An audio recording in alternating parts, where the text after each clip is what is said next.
በዓይናቸው በጎ ነገር ብቻ ከመመልከት ውጭ ለስጋ የሚሆን ነገርን ባለማየት፣ በጆሮ ለስጋ የሚሆን ነገር ባለመስማት፣ እግር ወደ ስጋዊ ነገር ባለመሄድ፣ አንደበት ስጋዊ ነገር ባለመናገር፣ ለሰውነታችን የሚገባውን ስጋዊ ጌጥ ከመጠን በላይ መታጠብ፣ ሰውነትን መንከባከብ፣ በምቾት ስፍራ ላይ መኖር፣ ለሰውነት ምግብ አጣፍጦ ማቅረብ፣ ዋዛ ፈዛዛ፣ ጨዋታ፣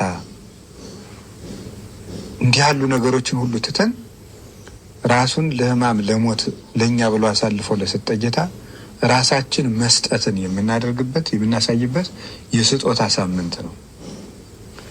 የምንሰግድበት የምንጸልይበት ምዕመናን በቤተክርስቲያን ተገኝተው ቀኑን ሙሉ ሲሰግዱ የሚውሉት በእኛ ስግደት ኃጢአታችን ይደመሰስልናል ብለን አይደለም፣ የእኛ ስራ ያጸድቅናል ብለን አይደለም።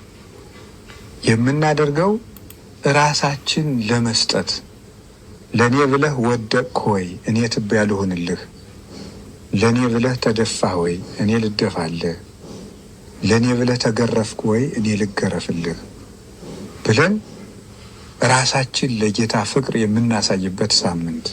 ሁልጊዜም እናሳያለን፣ ግን ዕለቱን ለማሳመን ነው እንጂ ክርስቲያን ኑሮው ሁሉ በክርስቶስ ፍቅር የታሰረ ነው እንጂ ዓመቱን ሙሉ ክርስቶስን ትተን በሳምንቱ የክርስቶስ የምንሆን አይደለንም። ይበልጥ ደግሞ በዓል ወስነን የምናሳይበት የምንገልጥበት ያቺ ቀን የማትረሳ መሆኗን የምናሳይበት ጊዜ ነው ማለት ነው። በዚህ ሳምንት ባልና ሚስት አብረው አይተኙም፣ የጣፈጠ ምግብ አይበላም፣ ቢቻል የጨው ቂጣ ባይቻልም ሰው ሁሉ እንዳቅሙ ጥሩ ውሃ ብቻ በመጠጣት ወይን የሚያሰክር መጠጥ ጣፋጭ መጠጥ ባለመጠጣት፣ ምቹ ቦታ ላይ ባለመተኛት፣ ስጋዊ ጨዋታዎችን ቀልዶችን ሁሉ በማስወገድ ዘፈን፣ ጨዋታ፣ ድልቂያ፣ ተድላ ደስታ። በሕማማት የተደሰተ ሰው በትንሣኤ ሊያለቅስ ይገባዋል ይላሉ 318ቱ ሊቃውንት በፍትሐ ነገሥት ሲናገሩ። ድግስ የለም በዚህ ሳምንት። ይህን ሁሉ አስበን ከጌታ ጋር የምንታመምበት ሳምንት ነው። ከክርስቶስ ጋር የታመመ ሰው ከክርስቶስ ጋር ይነሳልና። እነዚህ ሕማማትም ለእኛ ክብሮቻችን ናቸው። ቅዱስ ዮሐንስ አፈወርቅ እንደተናገረ ይትባረክ እግዚአብሔር ዘሰመየ ሕማማተ ወልዱ ክብረ ወስብሐተ። የልጁን ሕመም ለእኛ ክብር ያደረገ እግዚአብሔር ይመስገን። የልጁን ሕማም መከራ ለእኛ ክብር ያደረገ እግዚአብሔር ይመስገን። እነዚህ ወተወክፈ ሕማማተ እንተምሉ መድኃኒተ።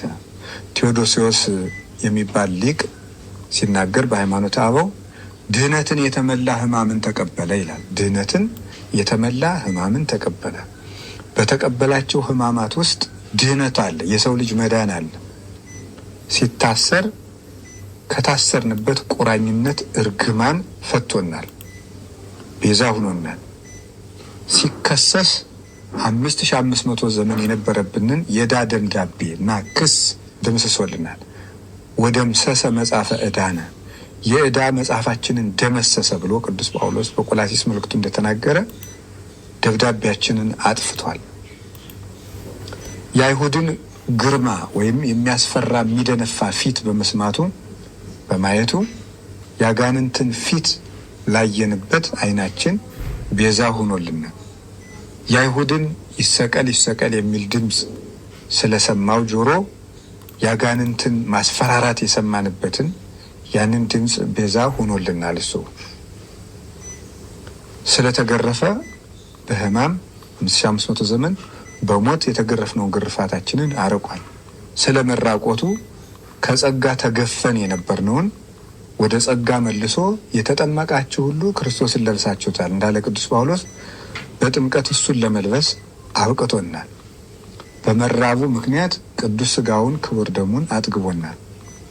ተጠምቶ ሐሞት እንደጠጣ ለእኛ መራራ ሞትን አርቆልናል። ስለተቸነከረ ተቸንክረንበት የነበረውን የሞትን ችንካር የሞትን መውጊያ ሰብሮልናል። ሞት ወይ መውጊያ ወዴት አለ ያለው ቅዱስ ጳውሎስ ስለዚህ ነው። የእሾህ አክሊል በመድፋቱ አዳም ሆይ መሬት ካንተ የተነሳ የተረገመች ትሁን፣ እሾህና አሜከላ ይብቀልብህ ተብሎ ተረግሞ ነበረ። መሬት የተባለ ሰውነታችን ነው። እሾህ የተባለ በእኛ ላይ የሰለጠነብን ኃጢአት ነው።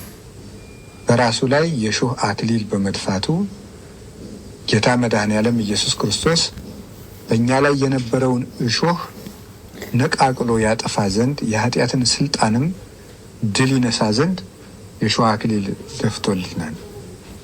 በመሰቀሉ ሞትን ሰቅሎታል፣ ቸንክሮታል፣ ድል ነስቶታል፣ ጥልን አጥፍቷል። በምድርና በሰማያት በአባቱና በእኛ በራሱ በእኛ በመንፈስ ቅዱስና በእኛ በሰውና በመላእክት የነበረውን በሕዝብና በአሕዛብ የነበረውን የጥል ግድግዳ አፍርሶ እርቅን ሰጥቷል። ውእቱ ሰላመነ ወነሰተ አረፍተ ማእከል። እሱ በመካከላችን የነበረውን የጥል ግድግዳ አፍርሷል፣ ሰላማችን ነውና ይላል ቅዱስ ጳውሎስ ኤፌሶን ምዕራፍ 2 ቁጥር 14 ላይ። በሕማማት ሳምንት